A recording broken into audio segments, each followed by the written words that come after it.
નમસ્કાર દર્શક મિત્રો, ધ લોકસત્તા શોમાં આપનું સ્વાગત છે। આ વર્ષે ઓગસ્ટમાં અમેરિકા દ્વારા ભારતીય ઉત્પાદનો પર 50%નો ટેરિફ લાદવામાં આવતા આંતરરાષ્ટ્રીય રાજકારણમાં ગરમાવો આવ્યો।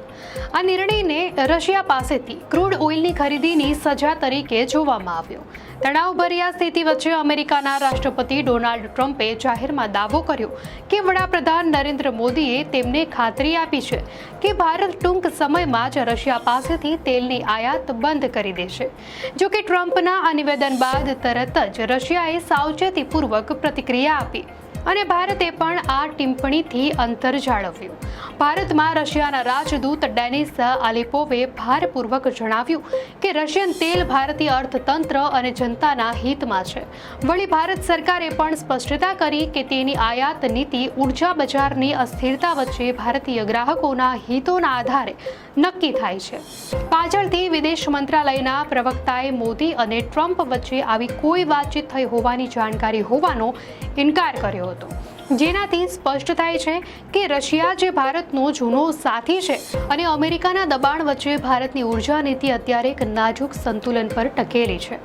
આ સંજોગોમાં સવાલ એ છે કે શું રશિયન તેલ ખરેખર ભારતની અર્થવ્યવસ્થા માટે આટલું અનિવાર્ય છે? ભારત વિશ્વનો ત્રીજો સૌથી મોટો તેલ આયાતકાર છે। ગયા વર્ષે ભારતે રશિયા પાસેથી $52.7 અબજનું ક્રૂડ ઓઇલ ખરીદ્યું હતું, જે તેના કુલ તેલ આયાતનો મોટો હિસ્સો એટલે કે 37% હતો। જો કે ભારત ફક્ત રશિયા પર નિર્ભર નથી, તે Iraq, Saudi Arab, UAE, Nigeria અને અમેરિકા સહિત અનેક દેશો પાસેથી તેલ આયાત કરે છે। 2021-22 પહેલા ભારતના ટોચના 10 સપ્લાયરોમાં રશિયા સામેલ હતું, પરંતુ તેની ભાગીદારી મર્યાદિત હતી। ભારત અમેરિકા પાસેથી પણ નોંધપાત્ર માત્રામાં તેલ ખરીદે છે।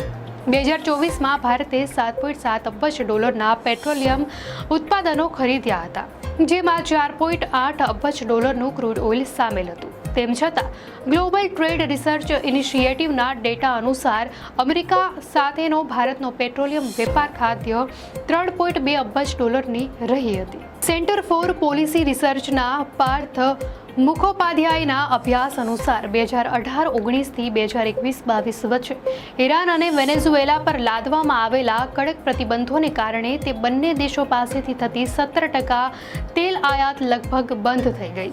આ નિકાસની ખોટ પરંપરાગત સપ્લાયરો ઇરાક, સાઉદી અરબ અને યુએઈ દ્વારા પૂરી કરવામાં આવી। આ ફેરફાર પછીનો બીજો અને મોટો વળાંક રશિયા-યુક્રેન યુદ્ધને કારણે આવ્યો। પશ્ચિમી પ્રતિબંધોને પગલે રશિયાએ તેના તેલની કિંમતોમાં ભારે છૂટછાટ આપવાનું શરૂ કર્યું, જેનાથી ભારતીય રિફાઇનરીઓ આકર્ષાઈ। પરિણામે 2021-22માં જે રશિયન તેલની આયાત માત્ર 40 લાખ ટન હતી, તે 2024-25માં વધીને 8.7 કરોડ ટનથી વધુ થઈ ગઈ। આ સસ્તા તેલને કારણે ભારતને મોટો આર્થિક લાભ થયો। 2022-23માં ભારતે રશિયન તેલ પર સરેરાશ 14.1% અને 2023-24માં 10.4%ની છૂટ મેળવી, જેનાથી તેણે વાર્ષિક ધોરણે ક્રૂડ ઓઇલની આયાત પર 3થી 4% એટલે કે લગભગ $5 અબજની બચત કરી। આ ફેરફારની અસર ખાડીના દેશો પર પડી, જેમનો હિસ્સો 11% જેટલો ઘટ્યો।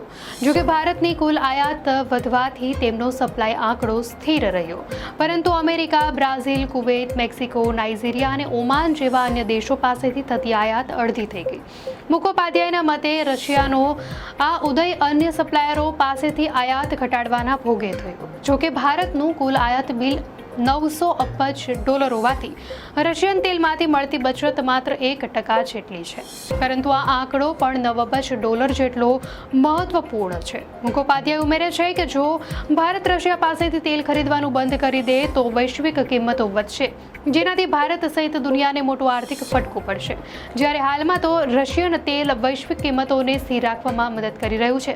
GTRIના વડા અજિત શ્રીવાસ્તવના મતે ભારતીય રિફાઇનરીઓ માટે રશિયાનું યુરલ બ્લેન્ડ ખાસ અનુકૂળ છે, જેને મોટા ટેકનિકલ ફેરફારો વિના પ્રોસેસ કરી શકાય છે। જો ભારતને આ તેલના વિકલ્પ તરીકે અમેરિકાનું હળવું શેલ તેલ અપનાવવું પડે તો રિફાઇનરીઓમાં મોંઘા ફેરફાર કરવા પડશે અને ડીઝલ તેમજ વિમાન ઈંધણનું ઉત્પાદન પણ ઘટી શકે છે।